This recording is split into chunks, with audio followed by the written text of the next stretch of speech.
Seventh practice of the spring, and Coach Brent Venable sat down with the beat team and kind of told them some stuff. Told them how you feel about 7 practices in and who jumped out. And so we had to go through it, dissect it like we always do. But there are 5 things that jumped out to me from that presser that we had to talk about, because as each practice goes, we're building upon itself.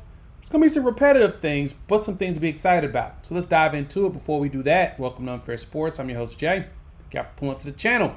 Let's talk about the 5 things that jumped out to me that Brent Venables talked about in his press conference after the 7th practice that he had the team in. Now, one thing, first and foremost, shout out to the staff, man. They're giving unprecedented access to the players and practices that even the beat writers have all said, the insiders. I know Eddie had mentioned recently that they haven't seen this in ever, right? You know, in the 10 years of some of them covering this team, they've never seen this much access, which has gotten everybody excited, because what better thing you can do is to give access and let people know what's going on the inside.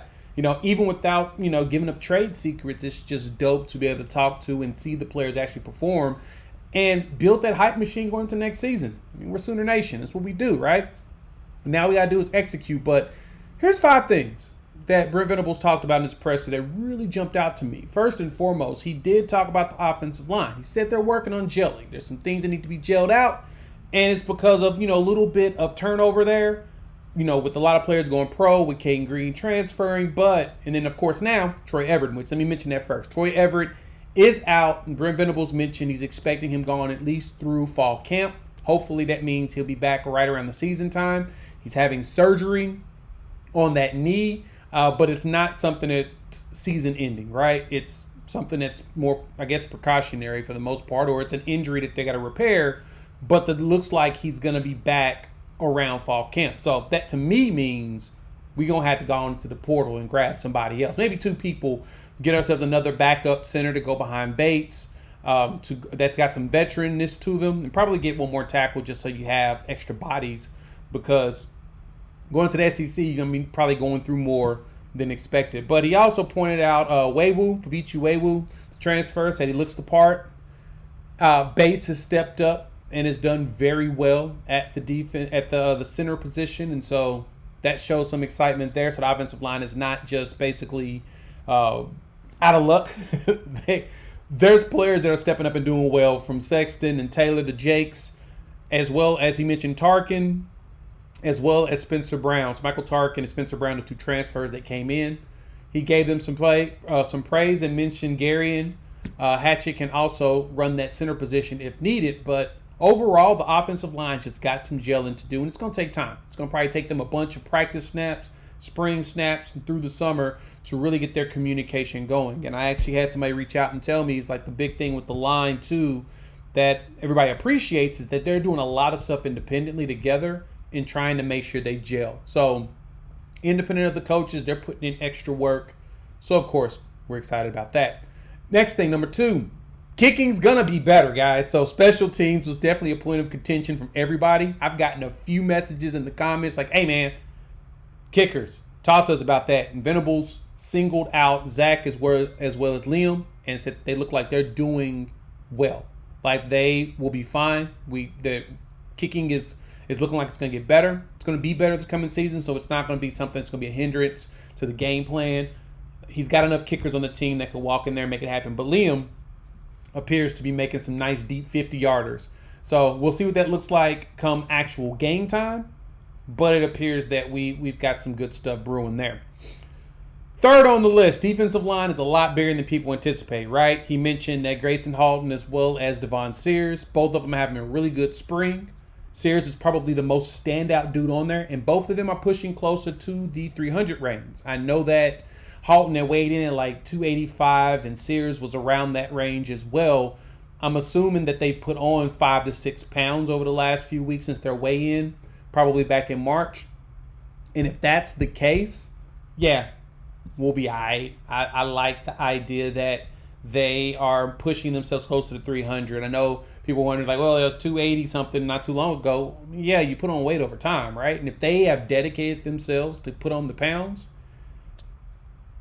that's a plus. So it looks like the defensive line is going to be bigger. Dejon Terry has taken the leadership role, and he loves that about him and how he's going in there and helping teaching the young pups, especially Jaden Jackson and Stone. And he really talked about both of them. We'll close out. They'll be the fifth one we'll talk about. But defensive line-wise, Champ Sanders is starting to show up. We're starting to see them get better. Nigel Smith, you mentioned Nigel Smith by name specifically. A lot of the young guys are really showing up and showing out, which is a plus, right? We like that.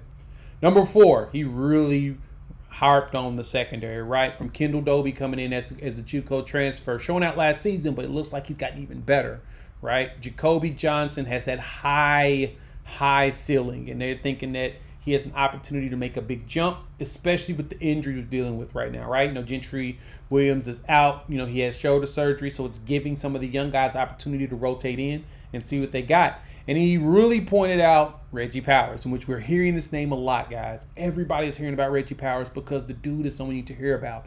He's coming in at 6 foot, like 205 pounds. They're trying to keep him around that range so he doesn't get too big and maintain his speed and power. Dude hits, right?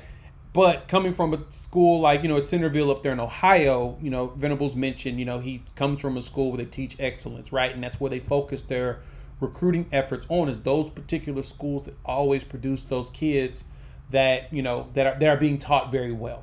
And I like that Venables pointed that out. So that's something to think about in the recruiting, right? The certain players we're going after, there's probably a particular reason why based upon the school. I know Tampa Catholic's one that we definitely go into. It's where Lewis Carter came from. That's where Eddie Pierre Lewis is coming from. They're going after certain schools for particular reasons. They know that they're being taught right. Similar to why NFL guys be looking at Bill Beaton to both offensive linemen, because they know they're going to be taught right, and that's what they go after. But Dobie, of course, standing out, and Jacoby Johnson was another big name that he mentioned that looks like he's stepping up. Woody Washington's playing all over the place. So I like hearing that. And then the last thing is, of course, he heaped a lot of praise on Stone as well as Jaden Jackson. Like, he kept bringing them up, going through the presser. And then I even went through, I had to pull the transcript. Let me go ahead and transcribe this and see what all he's saying. But it was like at the beginning and the end, he talked. And in the middle, he talked about Stone and Jackson and just how their impact is. He loves that Stone comes in with a work hard mentality. Like, he wants to be the best to ever play the game. He wants to be at the top. And because of that, the feelings is he can achieve it. Because he already walks in there and looking the part. All he's got to do is get everything together. And so seeing this interview, I'm just like, yep, got your boy a little excited. Hop in the comments. Let me know your thoughts. How you feeling? What y'all thinking about BV and his thoughts around this team? Look, it's practice the 7th one. And so they're starting to see more and see more gel. There's a lot of kids that are jumping out and getting attention that we're going to talk about another time. If you made it this far, like the content, please hit that like button. If you're new to the channel, subscribe. Love for you to join this family of college football fans. We talk a lot of OU football here, but we're expanding the SEC and college football in general. Having a blast doing it. So, all right, we're going to go live a couple hours. If you didn't see this, we did do a live. If you didn't see this before Wednesday night, we did a live. So check it out. We'll probably talk for about 30 minutes. And, yeah, talk a little ball. Talk soon. Peace.